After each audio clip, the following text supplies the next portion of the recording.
irmãos, esses temas aqui eu fico meditando em casa, são muito profundos e até não tem nem como a gente extrair todas as lições. Todas as lições do livro de Daniel, porque como nós meditamos no domingo passado, é um livro que, embora ele se cumpriu em toda a história, desde quando ele foi escrito, é um livro para os nossos dias, como nós meditamos brevemente no domingo passado. E hoje nós iremos meditar sobre um sonho misterioso de uma estátua assustadora. E nós vamos mesclar com outro tema também, algumas lições sobre a prova de fogo. Eu gostaria que os irmãos abrissem as suas Bíblias no livro de Jó, no capítulo 33. Vamos estudar Daniel, mas vamos começar aqui pelo livro de Jó.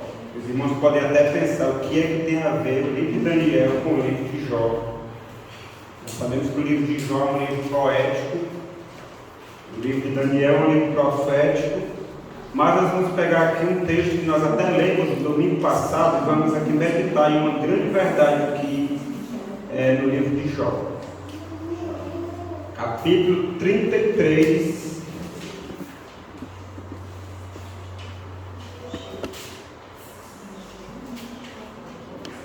Vamos ler a partir do versículo 12.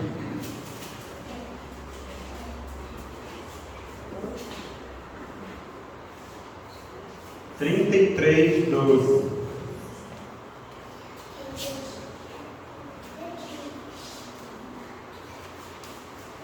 Amém? Amém.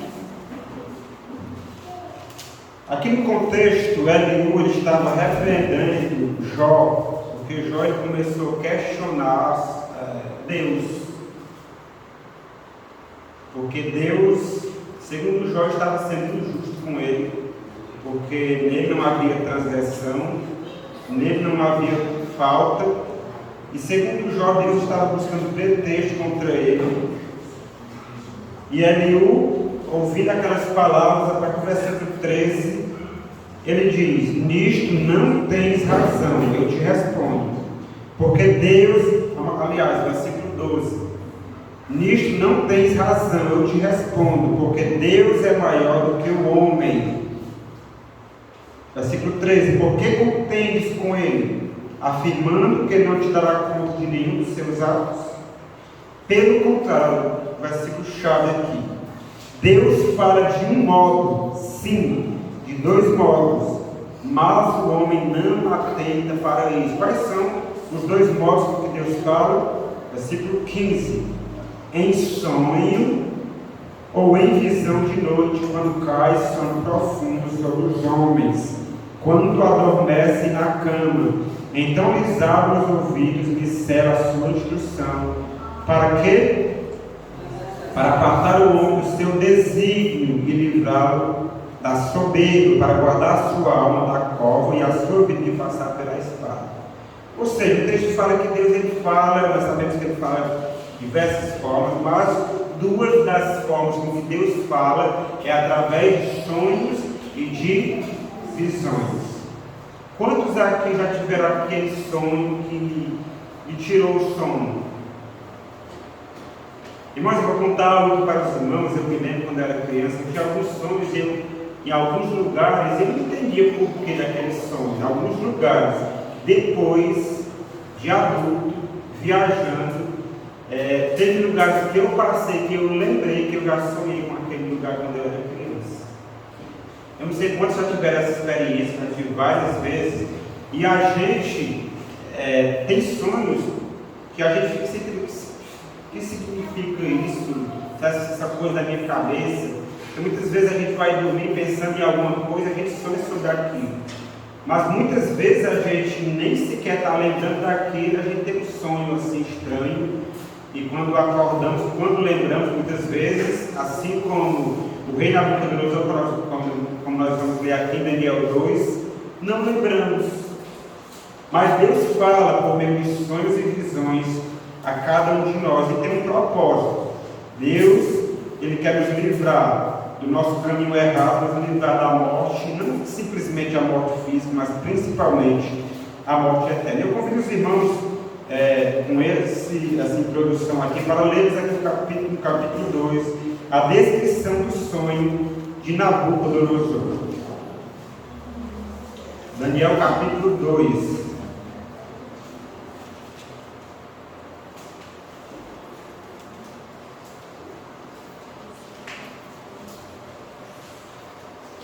Eu ouvi uma frase recentemente na internet e achei bem interessante. Eu vou compartilhar com os irmãos aqui, que diz assim: esse é um retrato da sociedade que nós vivemos. Uma sociedade ansiosa, deprimida e estressada. Inclusive naquele livro Dicionário, se não me engano, do ano retrasado, foi do ano passado, não falha aqui na memória, fala que ansiedade é excesso do futuro, estresse é excesso do presente e depressão é excesso do passado. E olha só essa frase que eu ouvi: você está preocupado demais com o que passou e com o que será. Olha só que interessante. E há um ditado que diz: ontem é história, amanhã é mistério, mas o hoje é uma dádiva e por isso é chamado de presente. Ou seja, e o Deus a quem nós servimos, Ele é o revelador dos mistérios. E aqui em Daniel, no capítulo 2, no versículo 1, leiam comigo. Vamos ler aqui alguns versículos aqui rapidamente. Isso aconteceu exatamente no ano 603 a.C. A Bíblia fala no segundo ano do reinado de Nabucodonosor. Leiam comigo, versículo 1. Teve este sonho e o seu espírito se perturbou e passou-se do sono. Repito, muitas vezes a gente tem sonhos que são verdadeiros pesadelos e a gente perde o sono e fica ali até altas horas da noite sem conseguir dormir, tentando entender aquele sonho. E muitas vezes dormimos novamente. E nós temos outras histórias na Bíblia de pessoas que sonharam que era Deus que estava revelando a essas pessoas o futuro. E um detalhe: sonhos e visões Deus dá não necessariamente a uma pessoa que recebeu o dom de profecia.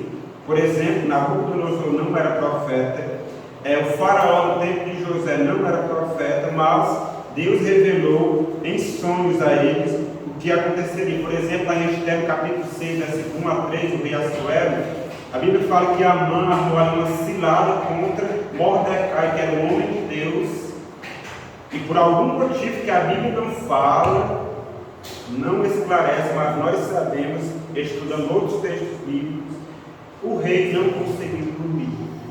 E como ele não conseguiu dormir, ele pega ali os livros feitos memoráveis, lá ele leu algo sobre Mordecai, que ele havia livrado do rei no passado, e nenhuma honra havia sido conferida a ele, e ele foi honrado pelo rei, sendo que a trama de Amã era que Mordecai fosse morto. E a forca que ele preparou para Mordecai, ele mesmo morreu nela.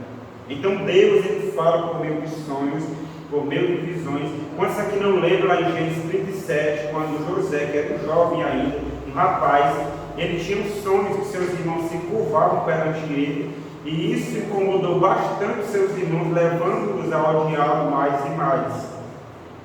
Mas o tempo passou, nós conhecemos a história, que foi vendido para o Egito, e anos depois, já como governador da terra do Egito, a gente vê o cumprimento do sonho de José, quando seus irmãos, quando nós lemos no relato, por 6 vezes, indo à presença de José, eles se curvavam perante ele, mostrando que o próprio José entendeu que o que os irmãos dele fizeram com ele teve, em certo sentido, a permissão de Deus, porque Deus tinha uma intervenção a fazer à terra, para poupar a terra, uma grande fome que viria sobre o mundo.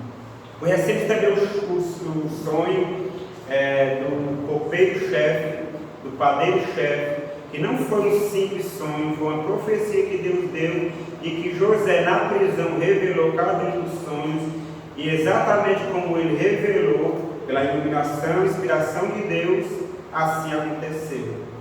Ele pede para aquele que foi honrado para lembrar dele, o copeiro-chefe, que ia servir o rei, o faraó, um copo de vinho ali. Pediu para que ele lembrasse dele, para que ele fosse tirado daquela masmorra, porque ele nada fez para merecer estar ali. E nós sabemos que ele não lembrou de José, mas 2 anos depois, Faraó também, lá em Gênesis 41, onde ele teve, não um sonho, mas ele teve 2 sonhos, um sonho estranho. Ele sonhou, ele estava diante do rio Nilo, que 7 vacas magras comem 7 vacas gordas, e ele passou o sonho, mas a Bíblia fala que de repente ele consegue dormir de novo, e ele teve um outro sonho, que 7 espigas mirradas comem ou destroem 7 espigas cheias, e ele ficou perturbado com aquele sonho, chamou os magos. Neste momento Deus, através de seu servo José, revela a Faraó o que aconteceria nos dias vindouros, porque Deus é o revelador dos mistérios. Já pensou, irmão, se nós soubéssemos o que irá acontecer exatamente em nossas vidas no futuro? Quantas coisas poderíamos evitar? Por exemplo, um divórcio, um acidente, tantas outras coisas. Mas por algum motivo Deus não nos revelou isso, mas com relação às profecias escatológicas dos eventos, os principais eventos que acontecerão no nosso mundo, Deus ele revelou na sua palavra para que nem os seus filhos sejam pegos de surpresa, como nós lemos em Amós 3, 7, no domingo passado. E aqui ele teve um sonho e ele ficou perturbado. No versículo 2 a Bíblia fala que ele mandou chamar quem? Os magos, os encantadores, os feiticeiros, os caldeus, para que declarasse ao rei quais lhe foram os sonhos. E eles vieram e se apresentaram diante do rei. Agora imagine só que o rei Nabucodonosor pediu aquelas pessoas que julgavam sábias, que se julgavam com o poder de revelar mistérios e de prever o que ia acontecer no futuro. Olha, chamando todos os sábios, eu sonhei um sonho e eu estou perturbado, porque para os babilônios, naquela cultura, os sonhos eram algo muito importante para eles. As deidades deles, vários deuses que eles criam, estavam se comunicando com eles com relação a respeito de eventos que aconteceriam no futuro. Então, para eles, o fato de um rei, um monarca, de um rei, um monarca, sonhar um sonho dessa natureza, que o deixou perplexo e ele não lembrava do sonho, para eles, na visão deles, na cultura deles, era um sinal de desagrado nas suas divindades. Então ele ficou muito perturbado, porque ele não lembrava do sonho que ele teve, chamando os magos, os sábios da Babilônia, e falou: olha, eu tive um sonho, eu estou perturbado, eu quero saber qual o significado, qual a interpretação desse sonho que eu tive. E os magos começam ali a tentar desnortear o rei, pedindo que ele revelasse o sonho para eles, que eles lhe dariam a interpretação. E ele falou: olha, vocês não estão entendendo, eu não lembro do sonho, eu quero que vocês me contem o sonho e eu saberei que a interpretação de vocês é verdadeira. E nós sabemos o contexto. Olha só qual foi a resposta deles no versículo 10, no mesmo capítulo 2.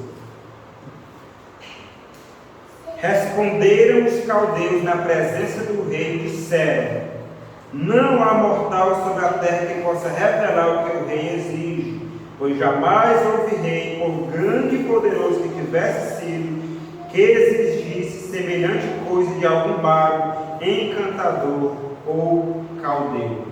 Olha só, aqui os homens falam infinitos, reconhecendo a sua fraqueza em revelar os mistérios do futuro. Nós sabemos que hoje existem essas mesmas pessoas que pretendem revelar o futuro. Se você está com problema no casamento, tem as cartas de tarô, tem as pessoas que julgam, prevê o que está atrapalhando o seu relacionamento, prevê o que está barrando você de prosperar nos seus empreendimentos, nos seus negócios. E nós vemos nas ruas cartazes falando: procure o feiticeiro tal, o mágico tal. Mas nós sabemos que os seres humanos, eles não sabem o que se passa no futuro. É verdade que Satanás muitas vezes ele deduz, até porque ele conhece as profecias bíblicas. E existe uma pergunta aqui que é muito importante para nós nos contextualizarmos aqui no estudo.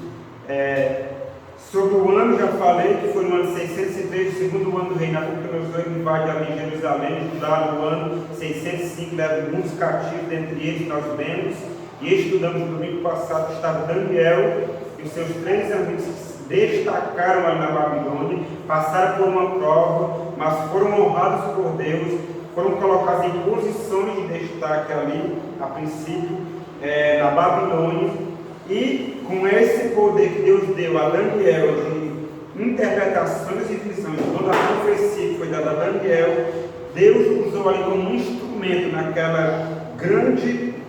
naquele grande sistema que governava o mundo naqueles dias. E o que o rei Nabucodonosor havia sonhado? A Bíblia fala exatamente que ele sonhou. Vamos ler aqui a partir do versículo 31 a 33. Olha só o sonho do rei. Um detalhe, que Daniel, nós lemos que ele fazia parte do número dos sábios que residiam na Babilônia. Logo quando acontece toda aquela questão, Daniel não estava sabendo. O rei falou: olha, se vocês me contaram o sonho e derem a interpretação do sonho, vocês serão honrados grandemente. Vamos ler esse versículo? Nós te lemos aqui. Versículo 6.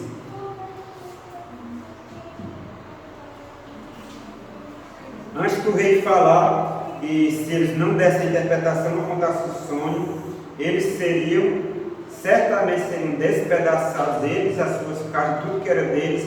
Mas havia também aqui uma declaração de grande honraria que daria àqueles que interpretassem o sonho. Versículo 6. Mas se me declarares o sonho e a sua interpretação, recebereis de mim dádivas, prêmios e grandes honras. Portanto, declarai o sonho e a sua interpretação. Então, pela segunda vez, eles perguntaram: rei, diga-nos o sonho.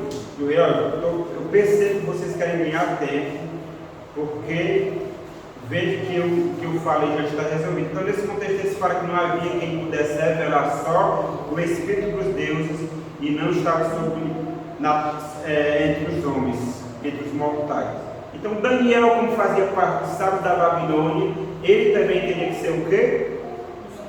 Morto. Quando ele fica sabendo já de última hora o que estava acontecendo, ele fala: porque o rei age dessa forma, dê-nos um tempo aqui para que nós oremos ao nosso Deus, o verdadeiro Deus, que ele vai dar a resposta favorável ao rei. Então Daniel vai, comunica aos seus 3 amigos, Sadraque, Mesaque e Abednego, foram os nomes dados pelo rei a eles, e eles oram a Deus. E Daniel, ele teve sonho, exatamente o mesmo sonho que Nabucodonosor teve. Deus revelou a Daniel não só o sonho, como também a interpretação. Eu pergunto, seria fácil ou não revelar o sonho e também a sua interpretação nesse contexto? E olha só, quando Daniel vai à presença do rei, a partir do versículo 30. Aliás, vamos ver a partir do versículo 27, mesmo capítulo 2. Respondeu Daniel na presença do rei e disse: o mistério que o rei exige, nem encantadores, nem magos, nem astrólogos o podem revelar ao rei. Mas há um Deus no céu, o qual revela os mistérios, pois fez saber ao rei Nabucodonosor o que há de ser nos últimos dias, o teu sonho e as visões da tua cabeça. Lembra como o texto que nós lemos em Jó, como é que Deus fala? De um modo sim, de 2 modos, em sonhos e em visões à noite. O teu sonho e as visões da tua cabeça, quando estava no teu leito, são estas: estando tu ao rei no teu leito, surgiram-te pensamentos a respeito do que há de ser depois disto. Lembra a preocupação com relação ao futuro. Aquele, pois, que revela mistérios, te revelou o que há de ser. E a mim se me foi revelado este mistério, não porque haja em mim mais sabedoria do que em todos os viventes, incluindo todos os sábios da Babilônia, mas para que a interpretação se fizesse saber ao rei, e para que entendesse as cogitações da tua mente. Tu, ó rei, Estavas vendo, e eis aqui uma grande estátua, que é imensa e de extraordinário esplendor. Estava em pé diante de ti, e a sua aparência era terrível. Imagine só a cena. No versículo 32 ele começa a contar as partes dos metais que eram compostas dessa grande estátua. A cabeça era de fino ouro, o peito e os braços de prata, o ventre e os quadris de bronze, as pernas de ferro, os pés em parte de ferro e em parte de barro. Quando estavas olhando, uma pedra foi cortada sem auxílio de mãos, feriu a estátua nos pés de ferro e de barro, e os esmiuçou. Então foi juntamente esmiuçado o ferro, o barro, o bronze, a prata e o ouro, os quais se fizeram como a parda das eiras do vestígio. E o vento os levou, e deles não se viu mais vestígio, mas a pedra que feriu a estátua se tornou uma grande montanha que encheu toda a terra. Então, Nabucodonosor, foi esse mesmo o sonho que eu tive. E ele continua: este é o sonho também, a sua interpretação diremos ao rei. Tu, ó rei, rei de reis, a quem o Deus do céu conferiu o reino, o poder, a força e a glória, em cujas mãos foram entregues os filhos dos homens, onde quer que eles habitem, os animais do campo e as aves do céu, para que dominasse sobre todos eles. Tu és a cabeça de ouro. Era um metal abundante no reino da Babilônia. O ouro era um metal que havia em abundância naquele reinado poderoso. Só que até aí tudo bem, mas em seguida ele continua: depois de ti se levantará outro reino, inferior ao teu, e um terceiro de bronze, o qual terá domínio sobre toda a terra.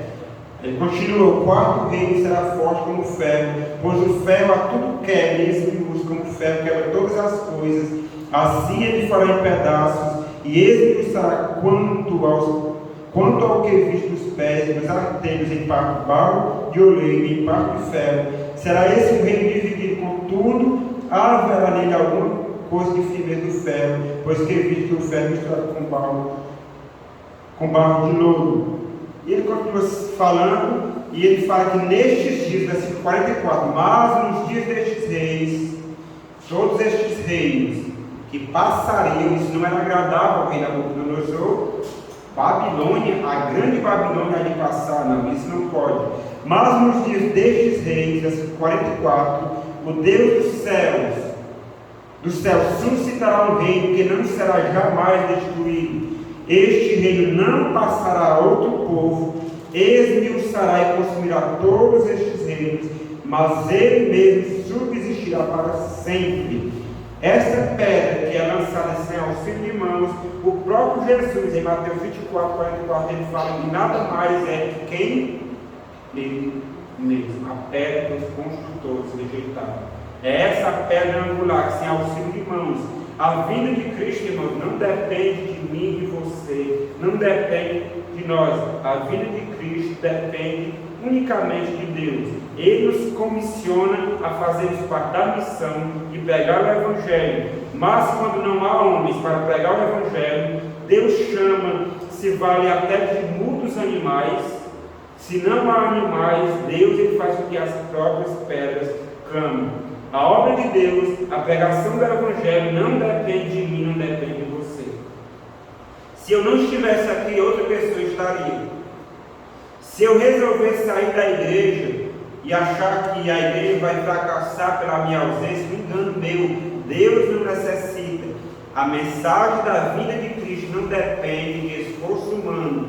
Repito, Deus nos comissiona, não porque Ele necessite, mas para que nós façamos parte da salvação que Ele prometeu. Porque nós lemos em Daniel 7 que o reino, esse reino que não passará, serão entregues a quem? Aos santos do Altíssimo, eles reinarão pelos séculos dos séculos. Então, quando Nabucodonosor ouviu esse sonho, não restou dúvida na mente dele que vinha de Deus aquela profecia, mas com a sua soberba, com o seu orgulho, ele não aceitava a ideia de que Babilônia passasse.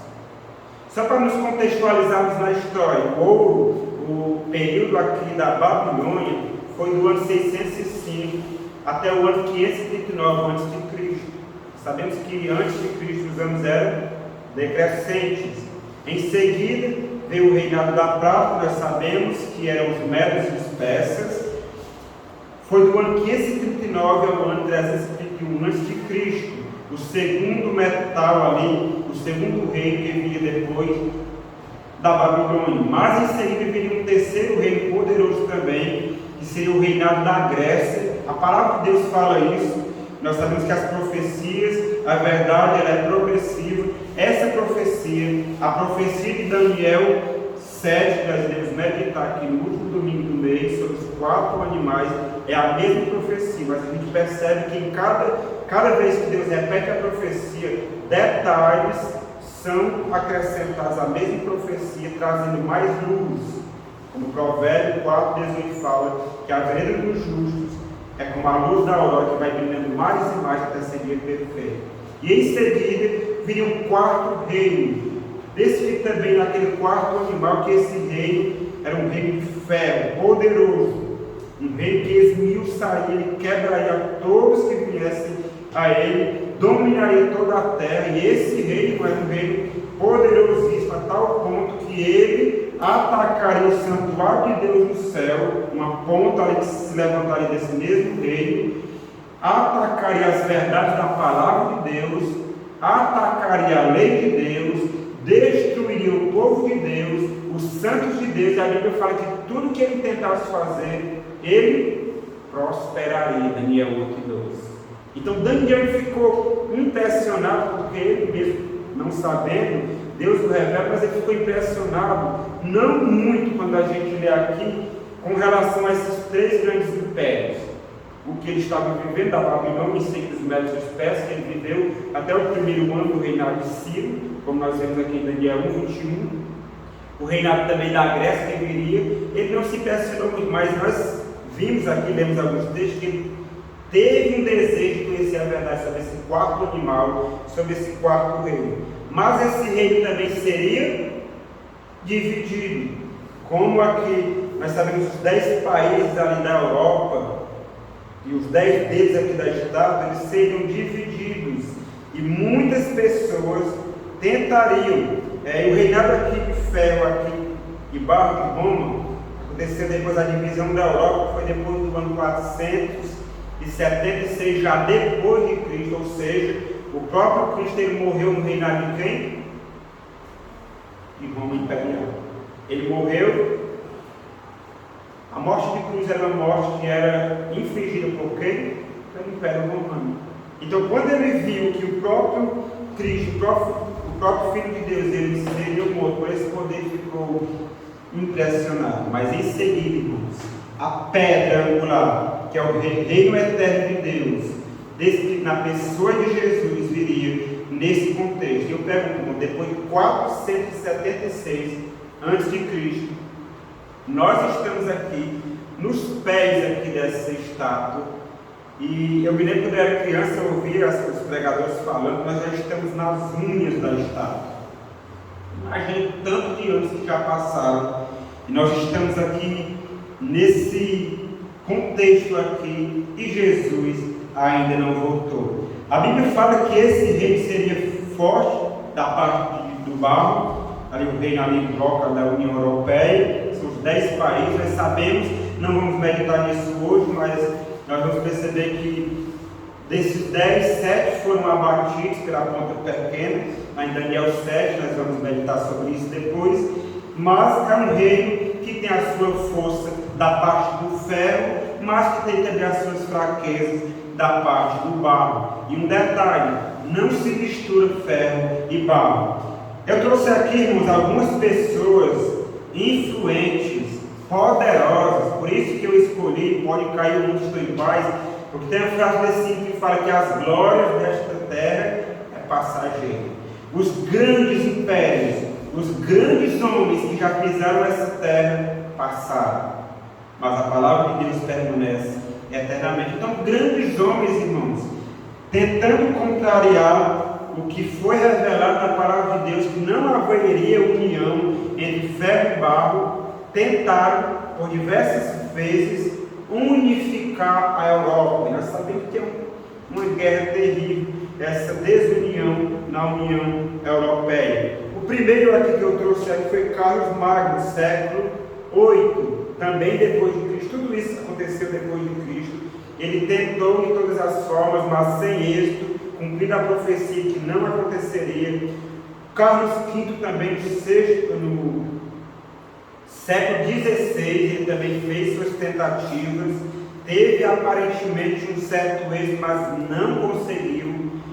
Dentre eles também teve Kaiser Guilherme II, ele fez suas tentativas como um muito poderoso da sua época, também não conseguiu.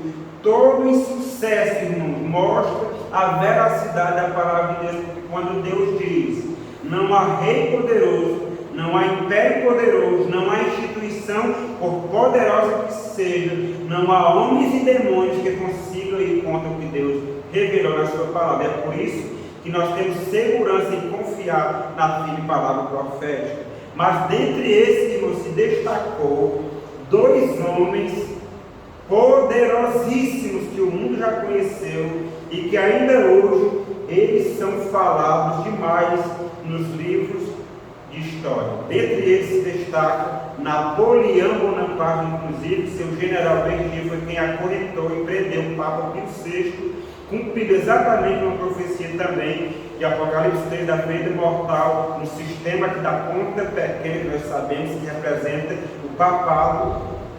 Ele aparentemente, quando ele estava para conseguir fazer o que ninguém conseguiu, mas ele fracassou. Faltando um único bloco para ele conseguir unir, mas fracassou. Outro homem também que ficou registrado na história, que também fez as suas tentativas, com seu orgulho, com a sua arrogância, ele tentou e quase que conseguiu também. Ele fez um estrago terrível na terra, que ficou aí a mancha na história da humanidade, que foi Adolf Hitler.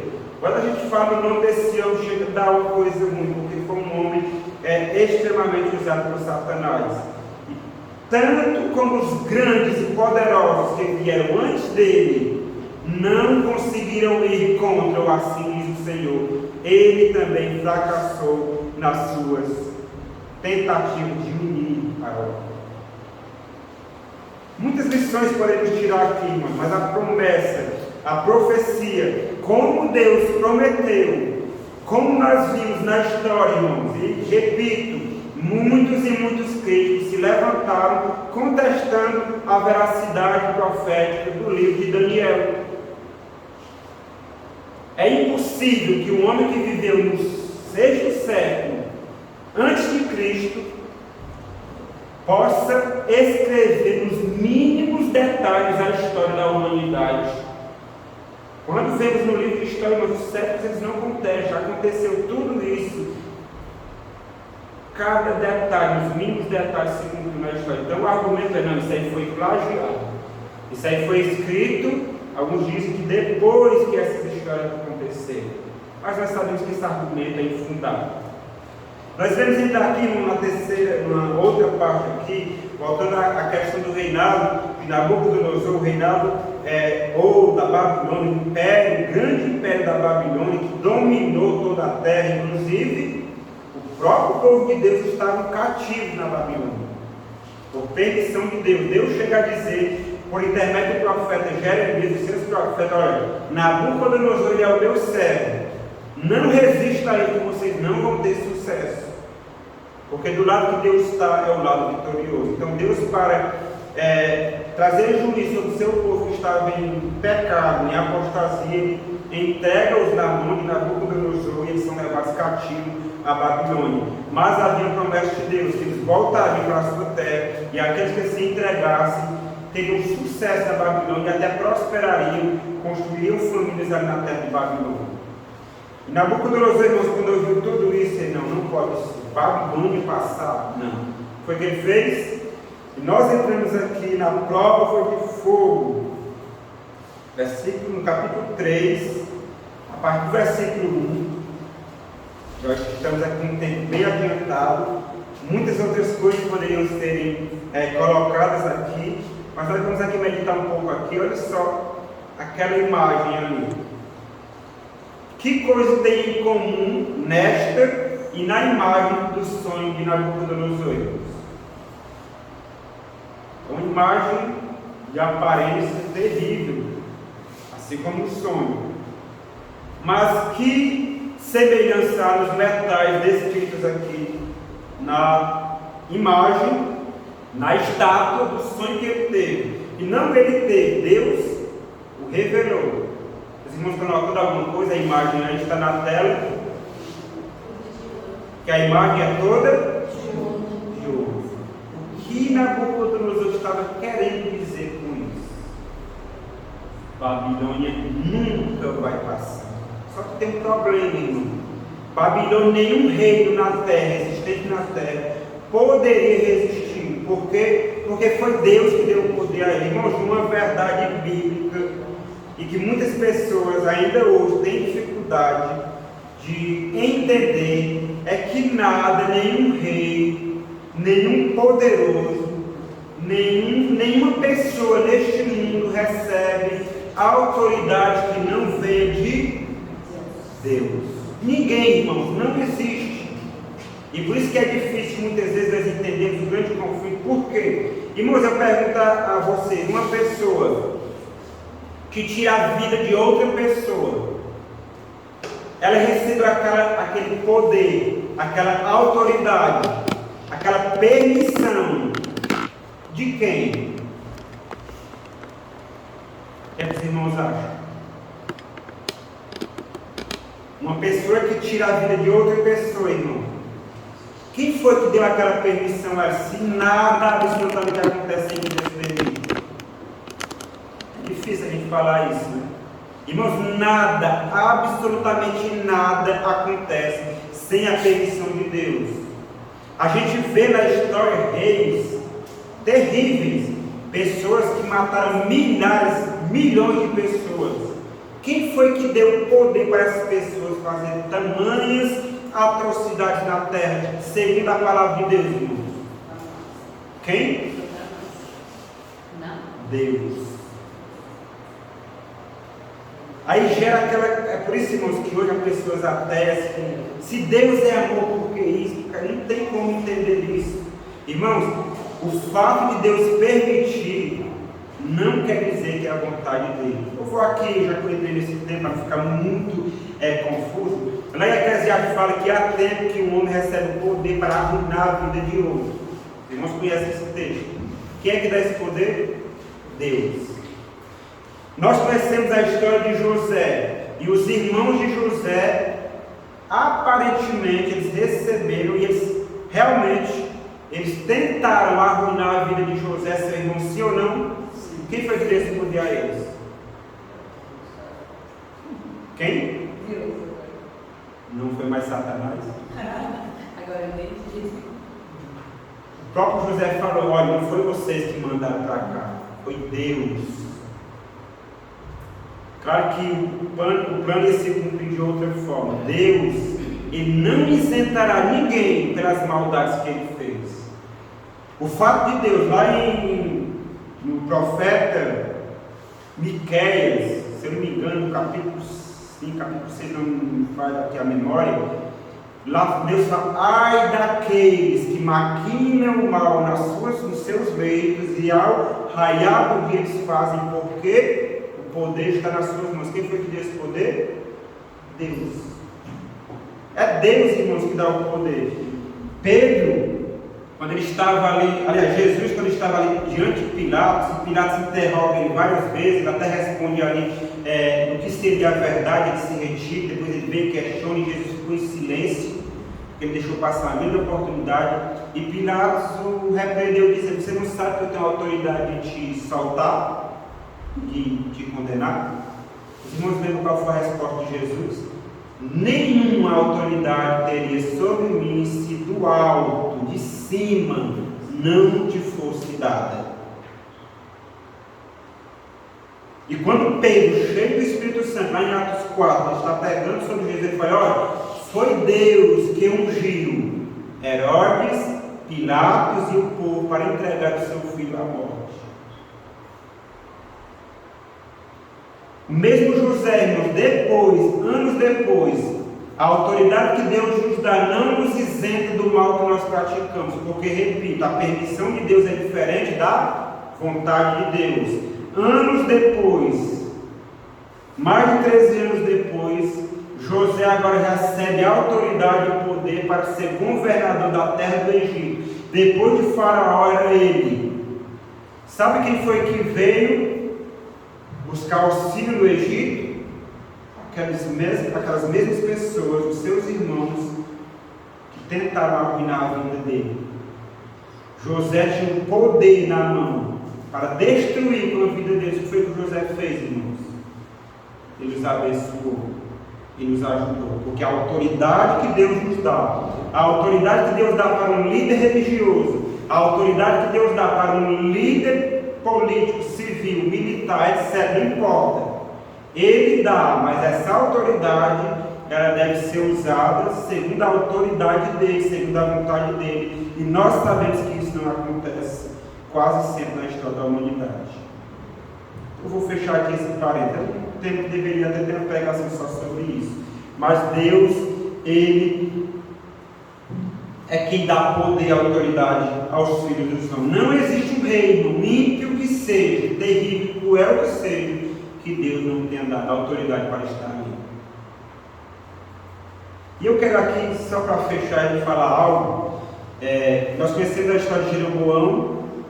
Roboão era aquele contexto daquela divisão do povo de Deus, que 10 tribos seguem Jeroboão, e 2 tribos ficam com Roboão. E nós sabemos que a aliança começa, não, vamos atacar os nossos irmãos. Eles montam ali uma estratégia de guerra para atacar o reino do norte, que era Israel, e Deus enviou um profeta: olha, não vá, porque isso foi eu que fiz.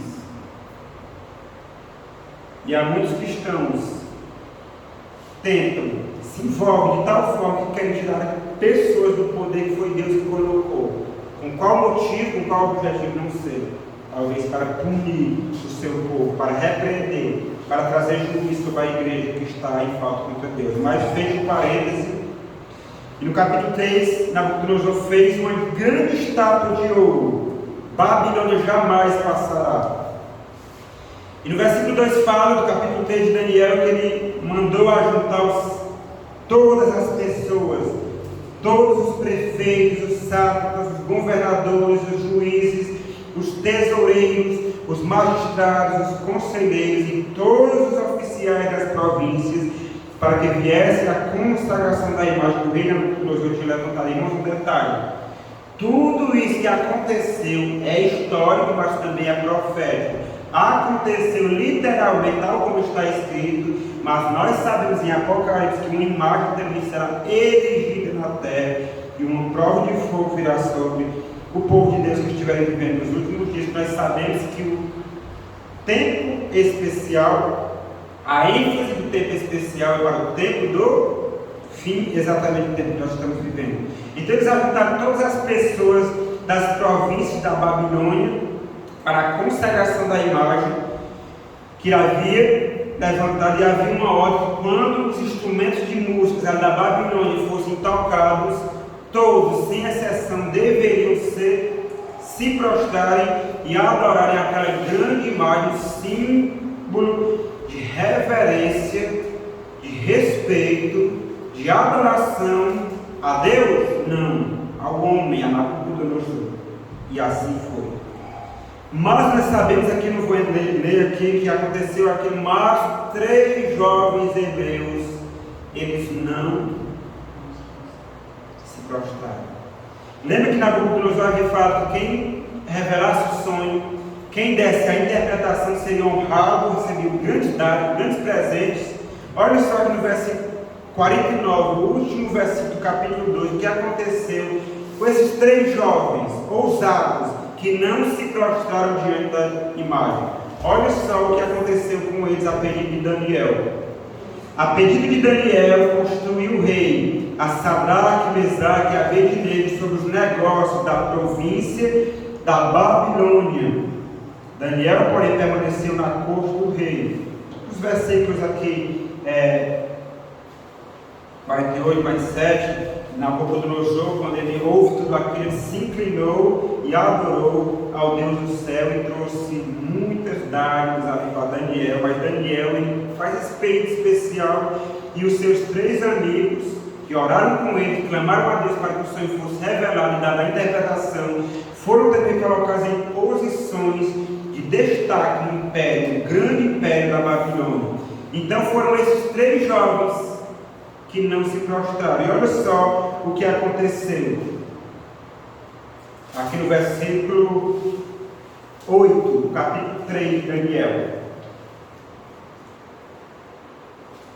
Ora, no mesmo instante, se chegaram alguns homens caldeus e acusaram os judeus, disseram ao rei Nabucodonosor: ó rei, vive eternamente. Tu, ó rei, baixaste um decreto pelo qual todo homem que ouvisse o som da trombeta, do pífaro, da harpa, da cítara, do saltério, da gaita de foles, de toda sorte de música, se prostraria e adoraria a imagem de ouro. Olha só a cena, irmãos. E qualquer que não se prostrasse e não adorasse seria lançado na fornalha de fogo ardente. Há uns homens judeus que tu constituíste sobre os negócios da Babilônia, da província da Babilônia, Sadraque, Mesaque e Abednego, estes homens, ó rei, olha só a expressão estes homens, ó rei, não fizeram caso de ti, a teus deuses não servem, nem adoram a imagem que levantaste. Então Nabucodonosor ficou irado e furioso, mandou chamar Sadraque, Mesaque e Abednego e trouxeram a estes homens perante o rei. Que é isso? Se os que estão aqui perante o meu reino, em posições de destaque, estão me desrespeitando, o que será de todas as pessoas do reino? Essas pessoas que vocês não entenderam, chamando, vocês não entenderam o Sadraque, Mesaque e Abednego. Eu vou dar uma outra chance para vocês, para apontar isso aqui. A Bíblia fala, o Espírito de Profecia fala que esses homens eram irrepreensíveis diante do rei. Não, eles faziam o seu trabalho com maestria, com perfeição, entre aspas, dentro dos limites humanos, e eles não tinham nada que o rei tivesse contra eles pela sua conduta no império. Então esse ponto, que era um ponto que envolvia princípios, era espiritual, Nabucodonosor teve que questioná-los. Eles falaram: quanto a isso, não precisa perder tempo, porque nós não vamos servir aos teus deuses, nem nos prostraremos diante da imagem de ouro que o rei erigiu. E se Deus, o Deus a quem nós servimos, aquele Deus lá que revelou o que há de ser, que revelou, te mostrou em sonho o que há de ser, que revelou que Babilônia passará, que revelou que Babilônia não será eterna, se Ele quiser nos livrar, Ele nos livrará. Se não, ó rei. Mas eles não falam isso com nenhuma arrogância, com nenhum sentimento de superioridade, eles falam com muita humildade, muito respeito, mas com muita firmeza. Não adoraremos. A Bíblia fala só o que aconteceu nesse momento. Então, versículo 19. Então Nabucodonosor se encheu de fúria e, transtornado o aspecto do seu rosto contra Sadraque, Mesaque e Abednego, ordenou que se acendesse a fornalha 7 vezes mais do que se costumava.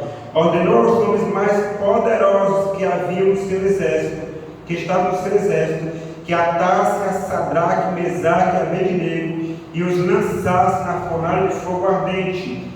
Então estes homens foram atados com seus mantos, suas túnicas e chapéus e suas outras roupas, e foram lançados na fornalha, sobremaneira acesa, porque a palavra do rei era urgente, e a fornalha estava sobremaneira acesa. As chamas do fogo mataram os homens, que lançaram de cima para dentro a Sadraque, Mesaque e Abednego. Estes 3 homens, Sadraque, Mesaque e Abednego, caíram matados dentro da fornalha sobremaneira acesa. Então o rei Nabucodonosor se espantou, não mais pelo sonho que ele teve, não mais por uma visão que ele teve, não mais por um sentimento de ansiedade com relação ao futuro, mas porque, olha a imagem, ele olhando para dentro da imagem, ele viu que havia quantas pessoas? Mas quantos foram jogados dentro? E ele percebeu que um era semelhante aos filhos dos deuses, nada mais, nada menos que o próprio Deus, que deu o poder a Nabucodonosor, deu o poder para ele provar o povo. Um detalhe, mas a Bíblia especifica esses 3 jovens. Possivelmente Daniel estivesse em algum serviço viajando, a Bíblia não fala, mas muitos do povo, profetas de Deus, estavam ali se prostrados, se curvados diante da imagem. Apenas esses 3 homens. Então o rei ficou impressionado, se levantou de pé, versículo 42, e disse a seus conselheiros: não lançamos nós 3 homens atados dentro do fogo? Responderam ao rei: é verdade, ó rei. Tornou ele e disse: eu, porém, vejo 4 homens soltos que andam passeando dentro do fogo sem nenhum dano, e o aspecto do quarto é semelhante a um filho dos deuses. Então se chegou Nabucodonosor à porta da fornalha sobremaneira acesa, falou e disse: Sadraque, Mesaque e Abednego, servos do Deus Altíssimo, saí e vinde. Então Sadraque, Mesaque e Abednego saíram do meio do fogo, e ajuntaram-se os sátrapas, os prefeitos, os governadores, todas aquelas pessoas, conselheiros do rei, e viram que o fogo não teve poder algum sobre os corpos destes homens, nem foram chamuscados os cabelos de sua cabeça, nem os seus mantos se mudaram, nem cheiro de fogo passou ou passado sobre eles. Então Nabucodonosor, mais uma vez, bendisse o Deus de Sadraque, Mesaque e Abednego, que enviou o seu anjo e livrou seus servos que confiaram nele, pois não quiseram cumprir a palavra de um rei, mesmo poderoso, mesmo influente, mas cumpriram a palavra do Senhor. Irmãos, quando nós meditamos nessa história, muitas coisas vêm à nossa mente, e a pergunta é: se eu e você estivesse lá, qual seria ou qual teria sido a minha e a sua atitude? Será que nós estaríamos representados entre aqueles 3? Ou será se nós teríamos nos curvado perante aquela grande estátua? A decisão e a resposta está em nossas mãos. Isso vai acontecer no futuro, irmãos. No futuro bem próximo. Apocalipse capítulo 13 fala isso. E a Bíblia fala que toda a terra vai se maravilhar servindo a esse poder apóstata. Não mais a Babilônia antiga, mas em Apocalipse 18 é representado como uma junção de todos os reinos, todos os impérios que passaram por nosso mundo, estarão representados nos últimos dias. Haverá uma grande confederação, uma grande harmonia, uma falsa união para destruir o povo de Deus. E a pergunta é: qual será a minha, a sua decisão? Sabe qual será a nossa decisão, irmão, naquele dia? Será apenas, e tão somente apenas, um reflexo da decisão, da escolha que nós já tomamos quando?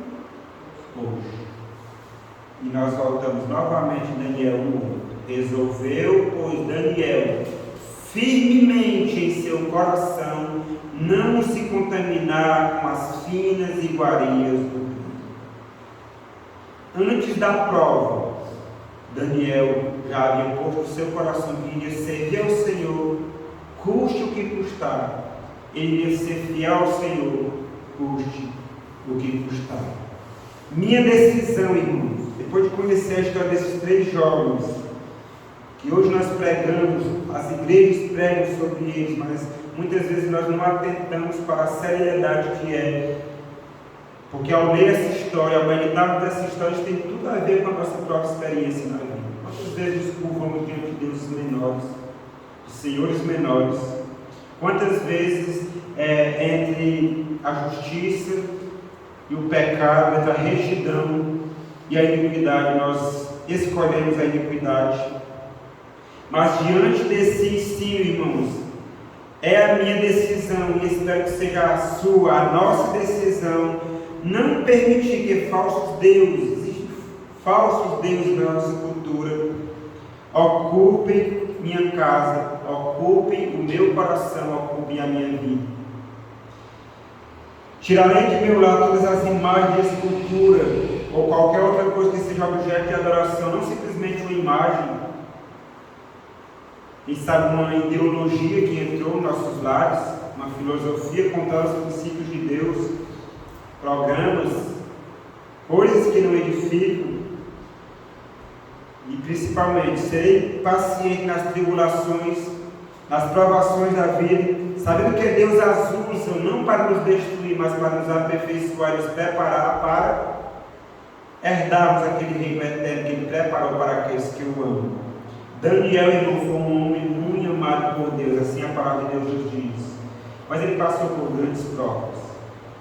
Não confundamos, irmãos, passar por provas. Deus permite que nós passamos por momentos difíceis, momentos de dor, momentos de tribulações. Não confundamos isso, não usemos isso para duvidar do amor e do cuidado de Deus. Nada absolutamente acontece sem a permissão de Deus, mas Ele só permite aquilo que nós podemos resistir, assim diz a palavra de Deus. Então que Deus abençoe a todos nós, que nós venhamos meditar nessa história, repito, muitas lições poderíamos tirar aqui dessa mensagem, mas espero que essas lições aqui fiquem gravadas mais e mais no nosso coração. São histórias que nós já conhecemos. E no próximo domingo nós vamos meditar do palácio ao pasto. Olha só, tudo isso, irmãos, que nós meditamos aqui, Deus ele tinha um propósito de salvar o seu povo lá no presente, no tempo, deixar como profecia para a história, como luz para a igreja nos séculos seguintes, mas Deus também tinha um propósito de salvar quem? Nabucodonosor. E Deus, ele muitas vezes usa situações, circunstâncias extremas para nos livrar do orgulho. E é o que nós vamos meditar no próximo domingo, do palácio ao pasto. Já pensou? Então, estão todos novamente convidados a estarem aqui, muitos que não puderam estar, mas por algum motivo, Deus entende. Estão todos convidados a estar aqui no próximo domingo e vamos ficar de pé, vamos cantar novamente. Pode cair onde estou em paz.